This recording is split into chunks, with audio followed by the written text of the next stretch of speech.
Okay, good morning, everybody. Thank you for attending this morning, our webinar, The Secrets of Success for 2019. My name is Wayne Marshall. I'm the Head of Partner Services at LeadTech. We are the UK's largest independent lead provider for financial advisors and financial advisory firms in the UK. And I'll be presenting the webinar today. So just going to go into the agenda for today's webinar and tell you what we're going to be looking at. Right, our technology is now caught up. That's good.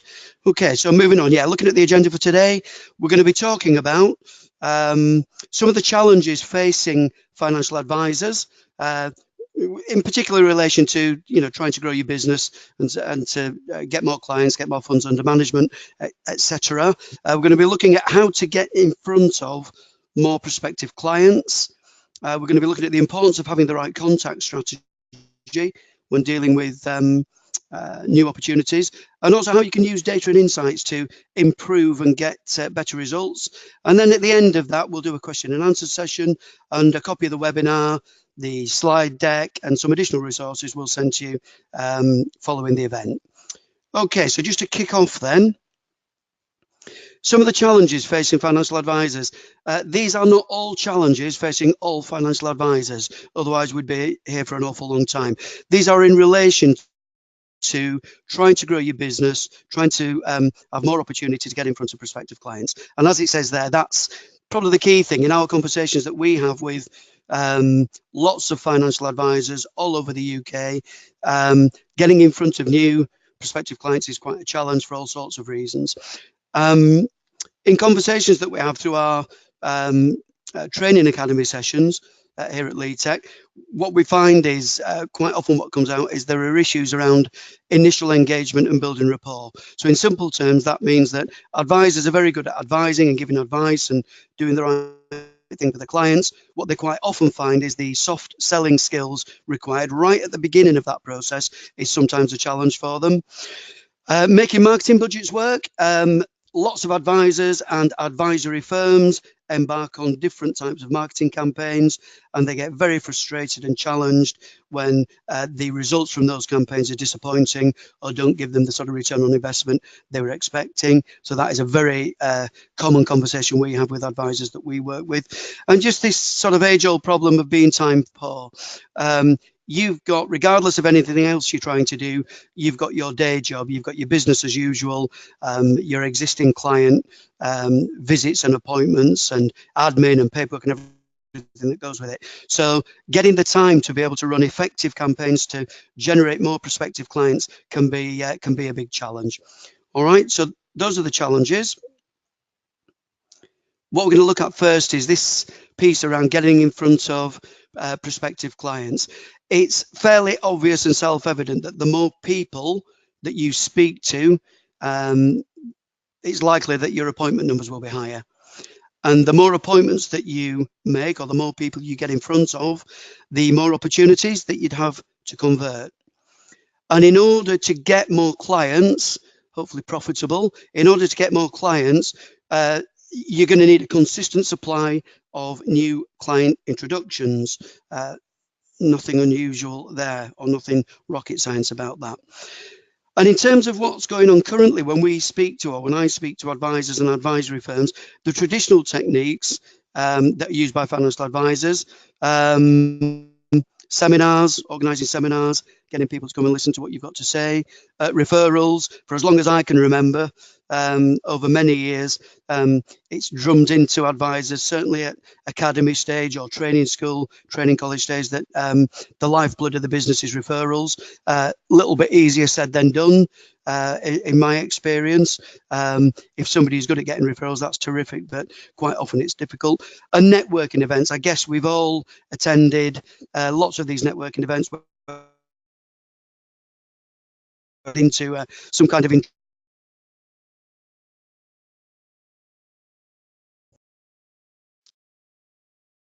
where people are trying to introduce you to other clients, or indeed you're trying to get direct introductions.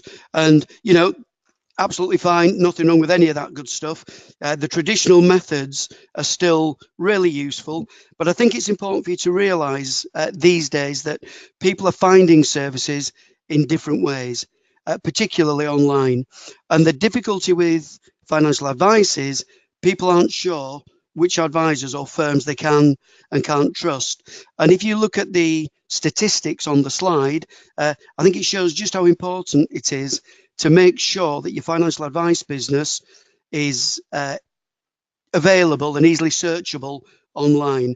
And it's not just about being present, although that is really important. I think your online presence and the trust that you build up around it should help drive your business and sort of build your brand. Really interesting there, the stat that says 65% of people see online search as the most trusted source of information. So with that in mind, our top tips, if that's what we're going to call them, around this would be for you to consider using sites such as Trustpilot, Google, FIFO, just to capture customer reviews and ratings to build trust. All right. And also to look into how you can build your brand and a community around what you're doing via social media. A really interesting stat, according to YouGov, 80% of the UK population use social media. And I think it's really important to be visible here. Just an asides on that, we as a company 2 or 3 years ago embarked on social media campaigns, specifically through Facebook, and they absolutely died a death. We've recently revisited that this year, and what we found is the difference between this year and 2 or 3 years ago is the demographic has massively changed in social media. And an example of that is with Facebook. Kids don't use it anymore. They have moved on to things like Snapchat, WhatsApp, Instagram, Twitter, that kind of thing. And the over 50 age group using Facebook now has increased almost exponentially. There's a massive increase. Don't take my word for it. Go and search for the stats yourself. But if you look at the age group that now use Facebook, for what it's intended to be used for, but also that are attracting to other things from it, has increased massively. All right, so social media really important. The other thing where you can really benefit from in terms of getting in front of more prospective clients is associating yourself with trusted brands to benefit from what we call the halo effect. So partnering with customer brands such as Local Financial Advice, which has a 5-star Trustpilot rating, also happens to be one of ours, by the way, but it has a 5-star Trustpilot rating. People looking for advice, searching for financial advice and products and services that have come through a trusted brand, you will get an effect from being associated with that. So it's worth investigating that and looking at what trusted brands you'd like to be involved with. And last but not least on this slide, online lead generation from trusted brands. I guess, we're bound to say that, aren't we? Because that's what we do. But whether it's us or whether it's somebody else, online lead generation from trusted brands can, 1, save you a lot of time, and 2, put you in front of somebody with high intent that is actively looking for financial advice and looking for a financial advisor. All right, everybody, that's a little session on how you might utilize some modern methods to get in front of more people. Moving on to contact strategy, having a consistent and robust contact strategy in place is probably the key difference between success and failure when dealing with new inquiries wherever they've come from. And we, speak to lots of advisors up and down the country, and to say the least, the contact strategy approach is variable. All right. The 3 key things that you need to consider when adopting an effective contact strategy is who's going to contact the prospective client. So this is a new opportunity, whether it's come from a traditional method or a more up-to-date method, who's going to make that first contact. And guess what? It's not always the advisor. All right. We run trainings week in, week out, up and down the country and in our own training academy. And one of the key skill sets that we find that we've got to spend the most time on is that initial contact. So who is contacting the prospective client is really important. If you are an independent financial advisor working on your own with no sort of support team, inevitably it's going to be you. What you need to do in that situation is have a look in the mirror and decide whether or not you feel you've got a good enough skill set there. And if you haven't, it's a case of then going out and getting help and getting trained. And there's lots of training out there, getting trained on how to do that piece. It's the most important piece. We work with other client partners where they adopt what we call a triage process, where they've got a dedicated member of staff who has got that skill set. It is a sales skill set, all right? The initial engagement and building rapport part is a real sort of soft sales skill, and they'll adopt a triage process to do that first bit, to sort of try and build confidence in that prospective client, and ultimately aim to make an appointment for an advisor to go out and do the good stuff that they do. All right, so it's really important to consider who's going to make that initial contact. How do you contact the client? I speak to advisors on almost a daily basis up and down the country, and we say, well, you know, what's your process? What do you do if you get a new inquiry? Well, we give them a call, and you know, sometimes they answer, sometimes they don't, and we try them again a day or two later, and we might follow that up with an email, and we might send them out something, you know, some information about our business. Wrong, right? That is likely to produce really poor results. What's required, certainly in, you know, current days, the way people work at the moment, the way people search for financial advice, is a really robust and consistent approach, and that involves recognizing how quickly you need to try and make contact with a prospective client through a telephone call, most usually. Always leaving a voicemail, because I don't know about you guys, but when I get a call in, if it's on a mobile number and I don't recognize it, inevitably and invariably I will wait and see what it's about, and you know, if they've left a message. So it's always, without exception, leaving a voicemail. It's always, without exception, sending a follow-up text to say, hi, it's me, I'm calling about this inquiry that you've made, I think I can help you with it. Friendly conversational tone. It's also about sending a follow-up email to say, I've called, I've left you a voicemail, by the way, you'll probably get a text off me. I think from the information I've got about you, feel pretty sure I'll be able to help you with it. So, you know, please get back to us. So it's having consistency. The how is probably the most important bit. The pushback is from advisors, I haven't got time to do all that, I'm trying to run a business here, etc., etc. There are some terrific contact management systems out there that are dead easy to implement, dead easy to use, and that are cheap as chips, all right, that can automate 90% of that process.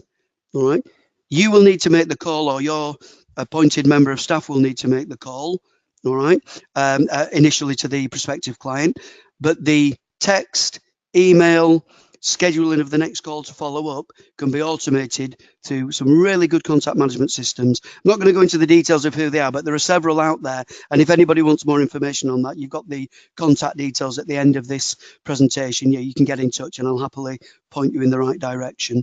So how we contact the client and the consistency around that, very, very important.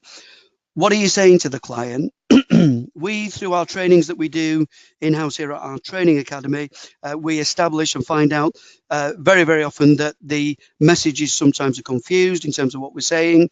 The phone calls are sometimes a bit confused in that they're not really directly relevant to the inquiry. The advice around that, or the tips around that, are to make it extremely relevant to the inquiry. So an example of that would be, we generate, for example, inquiries from people that are looking for retirement advice. So we'll get a set of details that says it's Joe Bloggs, this is where he lives, this is his number, his telephone number, landline number, email address, area of interest, let's say, for example, retirement planning or retirement based, and quite often some detail around pension pot value. So it might be a 250k pension pot. In those circumstances, the conversation with that person needs to be directly relevant to that inquiry. So it's something like, hi, it's Wayne calling from XYZ Limited. You've made the inquiry recently. It's come through a trusted brand. Right, I can see that you're looking for retirement advice and you need some specific information around the £250,000 you've got in your current pension pot. I can certainly help you with that, and I can give you advice on it, and I can certainly get you pointed in the right direction. So please give me a call back or email back or reply to this text and let me know when's a good time to contact you. And I'll get back to you. All right, very specific to what the inquiry is about. All right, so that's the who, the how, and the what. In summary around contact strategy, and bear in mind, guys, this is a very high level sort of session on contact strategy. There's a much greater drill down into all this, and there's lots of places you can find information around contact strategies. But in essence, just have a consideration about who's going to make the contact with the client, and be honest with yourselves as to whether or not it's you, because it's not always you. If it is you, but you don't think you're skilled up enough, well then, you know, these things are quite easy to train on. And I can't think that I've ever met an advisor yet that I haven't been able to train up on initial engagement, building rapport, objection handling, sidestepping, some really quite subtle initial engagement techniques. All right, but it's got to be the right person. Don't rely on one method of communication. All right, so a phone call on Monday and then another one on Wednesday and maybe an email on Friday is not good enough. You will not get that business. You need a robust and consistent approach when trying to communicate with these people. So it's telephone call, voicemail, text, email, follow up. Use a CRM system, a contact management system, to save you time, because you guys are always telling us that you're time poor. That gets rid of that in you know, one fell swoop. All right, so multiple methods of communication. Tailor your conversations to the prospective client's needs. Use whatever information you've got from the inquiry, whether it's print media and somebody's responded to an ad, whether it's an online inquiry, whatever it is, whatever information you've gathered or garnered, use it in the conversation that you've got with them. All right, and your style of conversation: friendly, conversational, not formal, not stuffy. All right, make it relevant to their needs. And we've not touched on this, but a lot of advisors we work with that are very successful and have been consistently successful for many years offer an initial free consultation. It's usually a telephone call, but it seems to make a difference to success. I know if we promote free initial consultations through some of the online work we do, it tends to have a better conversion rate in terms of the number of inquiries we get. So I think it's always worth considering that. Okay, so that's a little bit about contact strategy. Hopefully there's some tips there that you'll be able to sort of work into your businesses. All right, so we're going to move on to using data and insights. This is about, you know, how well you're performing. Do you know how well you're performing, and do you measure your performance? I can tell you, we work with hundreds of advisors, and the ones that are successful are all over the numbers. They are all over the conversion metrics, and they use them to improve. All right, so when we're talking about data and insights, again, this is not rocket science. It's very basic metrics. All right, how many opportunities did you have to begin with?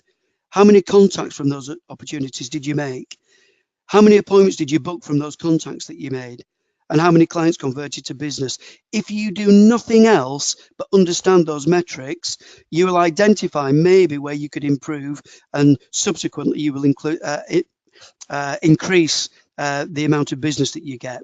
And if you understand your contact to appointment ratio and your appointment to business ratio, it gives you insight then into your acquisition costs.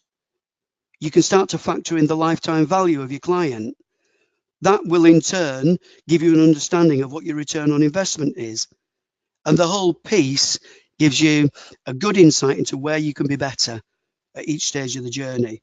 Just going back onto the acquisition costs, if you don't know how much it's costing you to get to a client, how do you know whether or not your marketing efforts have been worthwhile? And how do you know what return on investment you're getting? In simple terms, if you generate 10 opportunities, you know, new opportunities to get in touch with somebody, whether it's from traditional methods or online methods, and it's cost you, let's say, £1,000, and you convert 2 of those opportunities into business, the acquisition cost there is £500, because 2 have gone to business from the £1,000 spent. It's not rocket science, and I'm not trying to teach you how to suck eggs, but that's, you know, a lot of advisors we talk to don't look at it in those terms. If you're then trying to understand whether or not it's been worthwhile, and we said at the top, advisors and advisory firms get very frustrated around, thinking that their marketing campaigns have not worked or have not given them enough ROI. By looking at cost of acquisition, by looking at lifetime value, and that includes not only your initial revenue that has been driven from your first meeting with a client, it's then the annual income that you're going to drive through that client. It's understanding how long on average is a client going to stay with you. Is it 2 years? Is it 5 years? Is it 10 years? It's then trying to get an understanding of the overall revenue that you're driving during that period that would give you a true return on investment. And that's before we even get going on referrals. If you start building in the referral value from that client, if you're good at getting referrals, it all factors back into, has it been a worthwhile exercise? Did that spend on day one, however you've spent your money to try and generate your introductions, did it work? All right. I'm just going to go back because it's worth re-emphasizing.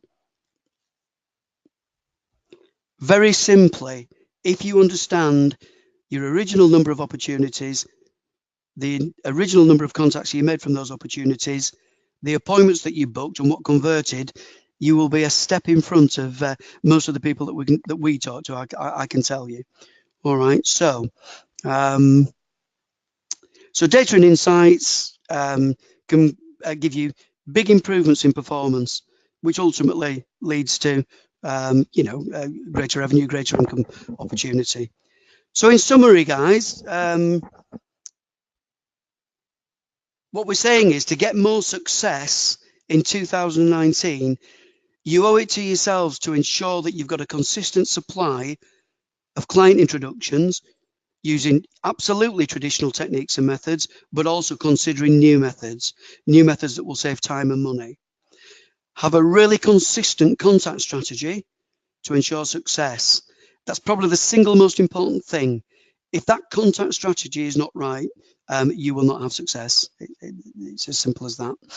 And also then start getting used to managing your own performance through analysing performance data, through opportunity, to contact, to appointment, to converted business, to recognise your acquisition costs and to understand what your return on investment is.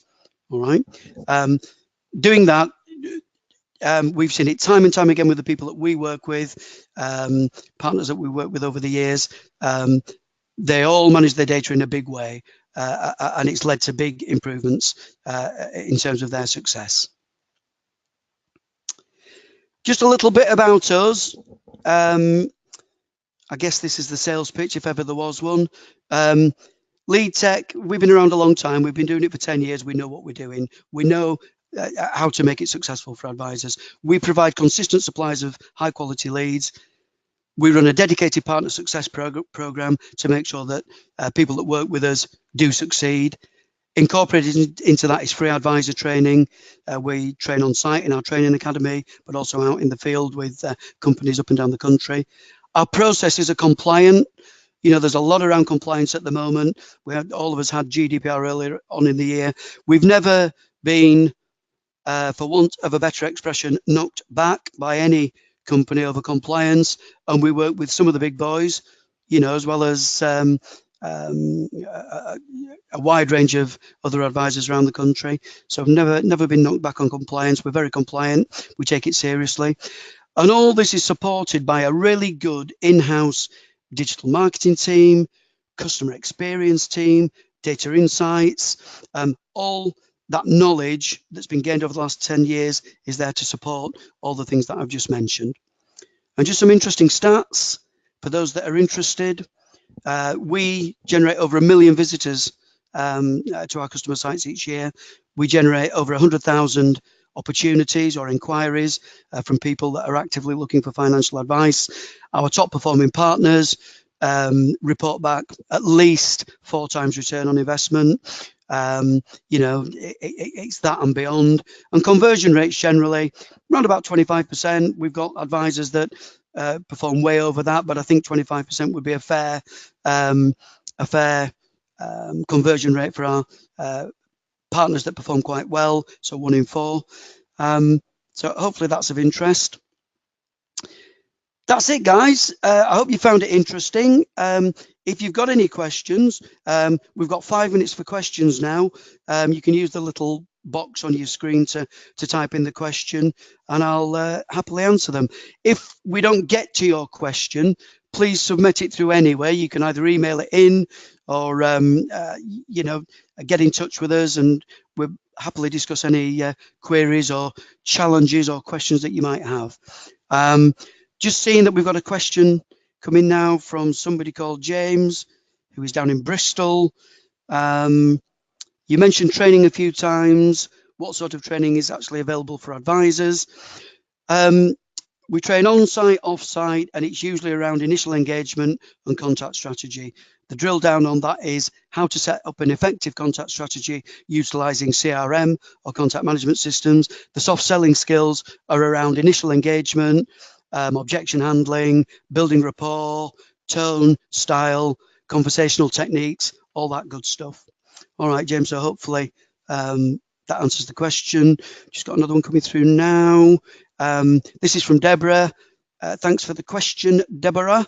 Do you have any more details about how to build your brand online? Yes, we do, and there's lots of general information out on the internet if you do a search on how to build your brand online. But I would say, in my experience, be really upfront about your credentials, your FCA accreditation, your qualifications, and your experience. People looking for financial advice, we see a difference in success where if there's a website for the advisor or the advice firm where they've got a meet your team type section with photographs and a little bit of biog on the individuals, they seem to work more successfully. It creates trust, which is what we were talking about earlier. Be honest, be open and transparent about all areas of your business, but just make it clear that the final decision is down to clients. You're there to provide advice and guidance. And I think the other thing around building your brand online is do what your clients expect regarding, what their expectations are. If you said you're going to email them, email them. If you said you're going to call them, call them. If you say you're going to respond to a text, respond to it. Do it in a timely manner. So in other words, just do what you say you'll do and do it in good time. We've got one more here. Ian, who's down in Kent. Oh, this is a good one. You've suggested calling, sending texts, leaving voicemails, sending emails. Is that not overkill? We get pushback on that all the time. It's really interesting. All I will say is, in my experience, in the work that we do, it's people coming to us that are actively seeking financial advice. We've not really gone out there and knocked on anybody's door. They've come calling and knocking on our door, looking for somebody to give them advice. So I think the flip side of overkill is if you don't do everything that you can to make contact with that person that has actively been looking for us, we're doing them a disservice. So if we don't do as much as we can to try and fulfill what their requirements are, we're really not helping at all. And we're certainly not fulfilling, let's say, what the FCA would like to see, which is positive outcomes from people seeking the advice. So I would challenge that and say, no, absolutely not overkill. And I would go back to what I said before, which is in every single instance, it's doing everything you can to make that contact. All right, Ian. So I hope that answers that question. Happy to discuss further if you'd like the conversation. I think we've just about come to the end, guys. We're out of time. So apologies if you put questions in and we've not answered yet, but we will answer all questions. Really appreciate you attending today. We've had a fantastic turnout. I think we've had more than 100 people in attendance. So that's been terrific. And I guess it just points back to the challenges that we've talked about are real challenges for advisors. So happy to discuss in any more detail with anybody that cares to get in touch. All right, have a good day, everybody, and thank you again.